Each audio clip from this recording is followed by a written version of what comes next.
ಕುರ್ಚಿ ಕದನದ ಮಧ್ಯೆ ಡಿಸಿಎಂ ಡಿಕೆಶಿ ದೆಹಲಿಗೆ ಯಾತ್ರೆಯನ್ನು ಬೆಳೆಸಿರುವಂತದ್ದು. ಇದು ಇವತ್ತು ದೆಹಲಿಗೆ ತೆರಳುತ್ತಾ ಇದ್ದಾರೆ ಡಿಸಿಎಂ ಡಿಕೆ ಶಿವಕುಮಾರ್ ಅವರು. ಬೆಳಗ್ಗೆ 9:50ಕ್ಕೆ ದೆಹಲಿಗೆ ಹೋಗ್ತಾರೆ ಡಿಕೆ ಶಿವಕುಮಾರ್. ಇನ್ನು ಸಿಎಂ ನೇತೃತ್ವದಲ್ಲಿ ಇವತ್ತು ಬಜೆಟ್ ಪೂರ್ವಭಾವಿ ಸಭೆ ಕೂಡ ಒಂದ್ ಕಡೆ ನಡೀತಾ ಇದೆ. ಬಜೆಟ್ ಸಭೆಯನ್ನ ಬಿಟ್ಟು ದೆಹಲಿಗೆ ಡಿಕೆ ಪ್ರಯಾಣವನ್ನ ಬೆಳೆಸ್ತಾ ಇದ್ದಾರೆ. ಇವತ್ತು ದೆಹಲಿಗೆ ಹೋಗ್ತಾರೆ ಡಿಸಿಎಂ ಡಿಕೆ ಶಿವಕುಮಾರ್ ಅವರು. ಬೆಳಗ್ಗೆ 9:50ಕ್ಕೆ ಹೋಗ್ತಾರೆ. ಸಿಎಂ ನೇತೃತ್ವದಲ್ಲಿ ಒಂದ್ ಕಡೆ ಬಜೆಟ್ ಪೂರ್ವಭಾವಿ ಸಭೆ ನಡೀತಾ ಇದೆ. ಸಭೆಯನ್ನ ಬಿಟ್ಟು ಡಿಕೆ ದೆಹಲಿ ಯಾತ್ರೆಯನ್ನ ಮಾಡ್ತಿದ್ದಾರೆ. ಇವತ್ತು ಸಂಜೆ ನಿಗದಿಯಾಗುತ್ತೆ ಇಲಾಖೆಯ ಸಭೆ. ಡಿಕೆಶಿ ಅವರ ಈ ಒಂದು ದೆಹಲಿ ಭೇಟಿ ಪ್ರಯಾಣ ಒಂದ್ ರೀತಿಯಾಗಿ ಆ ಒಂದು ಕುತೂಹಲ ಮೂಡ್ತಾ ಇದೆ. ಕುರ್ಚಿ ಕದನ ನಡೀತಾ ಇದೆ, ಅದರ ಮಧ್ಯೆ ಸಭೆ ಕೂಡ ಇದೆ, ಪೂರ್ವಭಾವಿ ಸಭೆ. ಅದನ್ನ ಬಿಟ್ಟು ಅದಕ್ಕೆ ಗೈರು ಆಗಿ ದೆಹಲಿಗೆ ಯಾತ್ರೆಯನ್ನ ಬೆಳೆಸ್ತಾ ಇರುವಂತದ್ದು. ಎಲ್ಲ ಒಂದ್ ಕಡೆ ಆಂತರಿಕವಾಗಿ ಕೋಲ್ಡ್ ವಾರ್ ನಡೀತಾ ಇತ್ತು ಕುರ್ಚಿ ಕದನದ ವಿಚಾರದಲ್ಲಿ ಅಂತ ಕೇಳಿ ಬರ್ತಾ ಇತ್ತು. ಇನ್ನು ಯತೀಂದ್ರ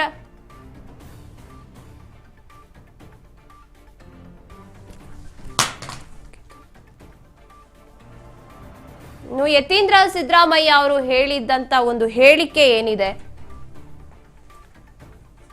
ಅದು ಸಾಕಷ್ಟು ರೀತಿಯಾಗಿ ಮತ್ತೊಂದು ರೀತಿಯ ಚರ್ಚೆಗೆ ಕಾರಣ ಆಗಿತ್ತು. ಮತ್ತೊಂದು ರೀತಿಯಾಗಿ ಕೋಲ್ಡ್ ವಾರ್ ಶುರುವಾಗಿತ್ತು. ದೆಹಲಿ ಯಾತ್ರೆಯನ್ನ ಅದೇ ನಿಟ್ಟಿನಲ್ಲಿ ಈಗ ಡಿಸಿಎಂ ಡಿಕೆಶಿ ಅವರು ಬೆಳೆಸಿರುವಂಥದ್ದು ಈಗ ಮತ್ತೊಂದು ರೀತಿಯ ಕುತೂಹಲವನ್ನ ಈ ಬೆಳವಣಿಗೆ ಹುಟ್ಟಿಸ್ತಾ ಇದೆ. ಇನ್ನೂ ಕೂಡ ಸಿಎಂ ಯಾರಾಗಿರ್ತಾರೆ ಅನ್ನೋದು ನಿರ್ಧಾರ ಆಗಿಲ್ಲ. ಹೈಕಮಾಂಡ್ ಕೂಡ ಏನು ಮಾತೇ ಆಡಿಲ್ಲ. ಸಿದ್ದರಾಮಯ್ಯನವರು ಮಾತ್ರ ಕೂಲ್ ಆಗಿದ್ದಾರೆ. ಅಂದ್ರೆ ನಾನೇ ಮುಂದುವರಿತೀನಿ ಅಂತ ಅವ್ರಿಗೆ ಗೊತ್ತು ಅನ್ಸುತ್ತೆ. ಹೈಕಮಾಂಡ್ ನನ್ನ ಪರವಾಗಿದೆ, ನಾನೇ ಮುಂದುವರಿತೀನಿ ಅನ್ನುವಂಥದ್ದು ಸಿದ್ದರಾಮಯ್ಯನವ್ರಿಗಿರೋ ಹಾಗಿದೆ. ಅದಕ್ಕೇನೆ ಅವರು ಬಜೆಟ್ನ ಪೂರ್ವಭಾವಿ ಸಭೆಯನ್ನು ಇದಾಗಲೇ ಶುರು ಮಾಡಿದ್ದಾರೆ. ಆದ್ರೆ ಡಿಸಿಎಂ ಡಿಕೆಶಿ ಅವರು ಮಾತ್ರ ಸಭೆಯಲ್ಲಿ ಭಾಗಿಯಾಗೋದಿಲ್ಲ. ಇದೊಂದು ರೀತಿಯಾಗಿ ಕುತೂಹಲ. ಈ ಆಂತರಿಕ ಜಗಳ ಎಷ್ಟೇ ನಡೀತಾ ಇದ್ರು ಅಂದ್ರೆ ಕುರ್ಚಿ ಕಿತ್ತಾಟ, ಡಿಕೆಶಿ ಬಣದಲ್ಲಿ ಒಂದು ರೀತಿಯಾಗಿ ಡಿಕೆಶಿ ಅವರು ಸಿಎಂ ಆಗ್ಬೇಕು ಅನ್ನುವಂತ ಆಸೆ ಎಲ್ಲವೂ ಇತ್ತು. ಇದರ ಮಧ್ಯೆ ಎಲ್ಲ ಒಂದ್ ಕಡೆ ಡಿಸಿಎಂ ಡಿಕೆಶಿ ಅವರು ಸಿಎಂ ಸಿದ್ದರಾಮಯ್ಯನವರು ಎಲ್ಲಾ ಕಡೆ ಒಟ್ಟೊಟ್ಟಿಗೆ ಕಾಣಿಸ್ಕೊತಿದ್ರು. ಆದ್ರೆ ಈಗ ಇದೊಂದು ಇಂಪಾರ್ಟೆಂಟ್ ಸಭೆ ಅಂತ ಹೇಳ್ಬೋದು. ಬಜೆಟ್ನ ಪೂರ್ವಭಾವಿ ಸಭೆ ಇವತ್ತು ನಡೆಯುವಂಥದ್ದು. ಆದ್ರೆ ಅದಕ್ಕೆ ಗೈರಾಗಿ ದೆಹಲಿಗೆ ಯಾತ್ರೆನ ಬೆಳೆಸ್ತಾ ಇರುವಂಥದ್ದು ಡಿಕೆ ಶಿವಕುಮಾರ್ ಅವರು. ಹಾಗಾಗಿ ಈ ಒಂದು ವಿಚಾರ ಸಾಕಷ್ಟು ಕುತೂಹಲವನ್ನ ಕೆರಳಿಸ್ತಾ ಇದೆ.